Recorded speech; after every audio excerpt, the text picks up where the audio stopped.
हाँ हाँ, क्यों नहीं, कहकर सोनिया अपने बैग से आज के नोट्स निकालने ही लगी थी कि राज ने उसे रोकते हुए कहा, अरे रुको, अभी नहीं, अभी मैं ज़रा बिजी हूँ। तुम एक काम करो, मुझे नंबर दे दो, मैं शाम में आके नोट्स पिक कर लेता हूँ फ्रॉम योर प्लेस। यहाँ सोनिया थोड़ा ठहरी, उसके दिमाग में कुछ सवाल आए। अब जाहिर है एक लड़की ऐसे ही कैसे अपना नंबर या अपना एड्रेस किसी लड़के को दे दे, पर उन सारे सवालों को परे रख कर सोनिया ने राज को अपना नंबर दे दिया और सी यू एट इवनिंग कहकर चले गई। यहाँ बातों बातों में दोनों का नंबर एक्सचेंज हो गया। अनजाने में ही सही, पर एक नई दोस्ती का आगाज हो गया। शाम का वक्त हो चला था। सोनिया की नज़रें बस 3 चीज़ों पर बार बार पड़ रही थी, उसका मोबाइल, उसके रूम में लगी हुई वॉल क्लॉक और उसके बेड के करीब एक बड़ी सी विंडो जहाँ से बाहर देखते हुए वो राज का इंतज़ार कर रही थी। काफ़ी वक्त हो गया, अब तक तो आ जाना चाहिए था। मैं एक बार कॉल करूँ क्या? नहीं, ज़रूरत उसकी है, वो आएगा। कुछ इस तरह की उलझनों में उसके दिल और दिमाग ने उसे अटका रखा था। वो राज का इंतज़ार करते हुए खुद से ही बातें किए जा रही थी। फाइनली सोनिया की मोबाइल की घंटी बजती है। हाँ, आखिरकार सोनिया का इंतज़ार ख़त्म हुआ, राज ने कॉल कर ही दी। हे, इट्स मी राज, मैं तुम्हारी सोसाइटी के गेट के पास आ गया हूँ। हाँ, गिव मी 2 मिनट्स, मैं नोट्स लेकर आती हूँ, सोनिया ने अपनी उस बड़ी विंडो से राज को वेव करते हुए कहा। सोनिया ने आज के सारे नोट्स लिए, अपने आप को आईने में थोड़ा संवारा और राज को नोट्स देने निकली। राज के पास पहुंचकर सोनिया ने राज को नोट्स दिए। राज ने उसे थैंक्स कहा, फिर उन दोनों के बीच सन्नाटा छा गया। काफ़ी ऑकवर्ड सी सिचुएशन हो गई थी।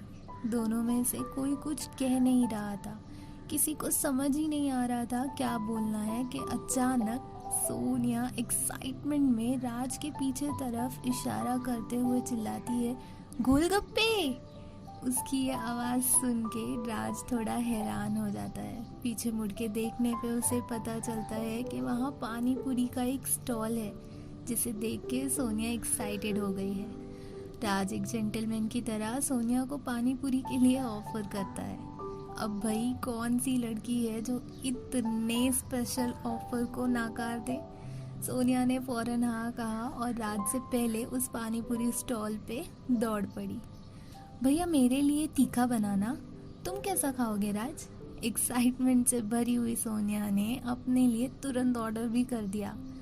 सोनिया का ये छोटा बच्चों जैसा रूप देख के राज के फेस पे एक स्माइल आ गई थी। वो होती है ना, खूबसूरत सी मीठी सी स्माइल। दोनों ने पानी पूरी खाते हुए खूब बातें की। सोनिया तो मानो राज को आज ही अपने सारे किस्से सुना देती। दोनों में पानी पूरी खाने का कंपटीशन भी हुआ। अरे सोनिया बस, हम बहुत खा चुके हैं, ये कहकर राज को सोनिया को रोकना ही पड़ा। राज की ये बात सुनकर सोनिया अपने बच्चे वाले फेस से बाहर निकल कर आई। हाँ अच्छा, ओके, ठीक है, फिर मैं चलती हूँ, नोट्स कंप्लीट कर लेना, ओके। ये कहकर उसने वेव करके राज को बाय कहा और वहाँ से लौट आई। रात में जब सोनिया अपने बेड पे सोने गई तो उसके मोबाइल पे एक मैसेज ड्रॉप हुआ। उसने अपना मोबाइल उठाया और चेक किया। आज के गोलगप्पे की बात ही अलग थी। आज तक ऐसे कभी नहीं खाए, ना ही ऐसी कंपनी मिली गोलगप्पे खाने में। वो मैसेज राज का था।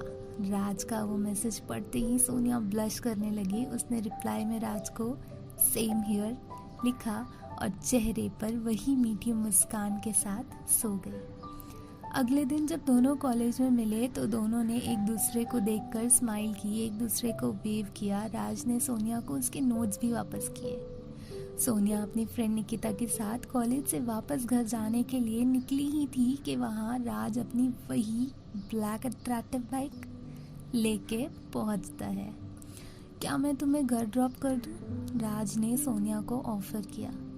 अब सोनिया और निकिता में आंखों के इशारे से कुछ बात हुई। ऐसा लगा मानो निकिता सोनिया को राज के साथ जाने कह रही हो। सोनिया ने निकिता की बात सुन ली और राज के साथ जाने के लिए तैयार हो गई। राज ने सोनिया को उसके घर ड्रॉप किया। सोनिया ने उसे थैंक यू कहा और वहाँ से चले गई। रात हो चुकी थी। सोनिया अजीब सी बेचैनी में थी। उसकी नज़र मोबाइल के तरफ ही थी। उसने अपना मोबाइल उठाया और राज को मैसेज किया, सो गए। विदिन अ मिनट वहाँ से राज का रिप्लाई आता है, नहीं, तुमने आज मैसेज नहीं किया। मुझे लगा तुम्हारे घर ड्रॉप करने के ऑफ़र ने सिचुएशन वियर्ड कर दी है। बात से बात निकलते गई, दोनों में बातें होते गई। उस रात दोनों ने काफ़ी देर तक एक दूसरे से बात की। अब ये सिलसिला हमेशा का हो गया था। राज सोनिया को ड्रॉप करने आता। कॉलेज से आते आते दोनों टपरी पे रुककर चाय भी पिया करते थे। दोनों में एक अच्छा बॉन्ड बन चुका था। नोट्स शेयर करने से लेके बातें शेयर करने तक का सफ़र दोनों ने साथ में तय किया। इस बात को करीब 8 महीने हो चुके थे। सोनिया और राज की फ्रेंडशिप काफ़ी अच्छी चल रही थी। एवरीथिंग वाज गोइंग स्मूथ कि अचानक एक दिन राज कॉलेज नहीं आता है। सोनिया थोड़ी परेशान हो जाती है क्योंकि आज से पहले कभी भी राज ने बिना बताए ऐसा नहीं किया। वो निकिता से इस बारे में बात करती है। अरे कोई नहीं, तबीयत खराब हो गई होगी या कोई काम आ गया होगा, चिल, ओके।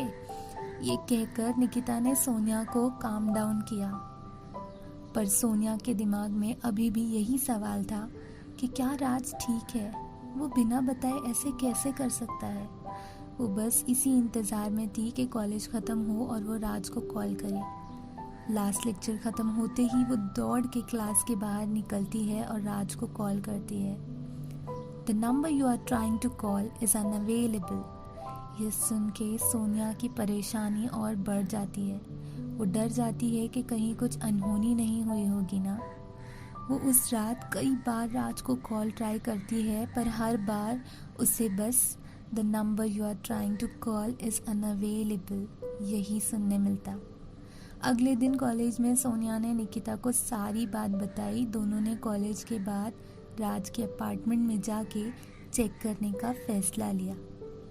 कॉलेज ख़त्म होते ही दोनों राज के अपार्टमेंट पे जाके चेक करते हैं तो वो अपार्टमेंट उन्हें लॉक्ड मिलता है। ये देखकर सोनिया की आंखें नम होती हैं। वो परेशान भी है, हैरान भी है और कंफ्यूज भी है। निकिता ने उसे समझा बुझा कर घर पे ड्रॉप किया। 5 महीने गुजर गए थे। राज ना खुद आया ना उसका कॉल। सोनिया रोज़ राज का इंतज़ार करती थी। व्हाट्सएप पे रोज़ उसे इस तरह मैसेज करती थी मानो जैसे राज एक दिन उसके सारे मैसेजेस का रिप्लाई दे।